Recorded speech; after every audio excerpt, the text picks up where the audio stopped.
Hi, and welcome to this week's episode of Audio Trek, High Falls, Georgia.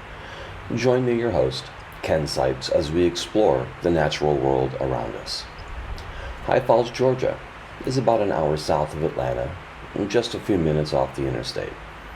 In the early 1800s, High Falls was a busy industrial town with several stores, a grist mill, cotton gin, blacksmith shop, shoe factory, and a hotel.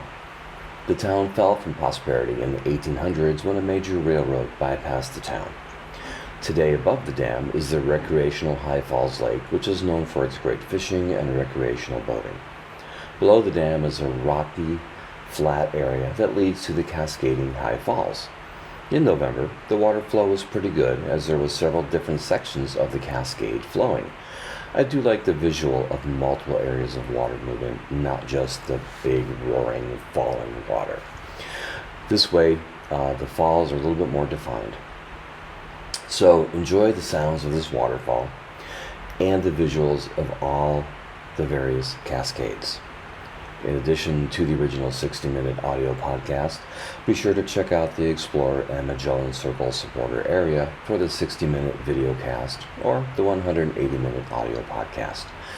Details of these and all the podcasts are available on our website, audiotrek.io. AudioTrek, relax, explore, meditate, and sleep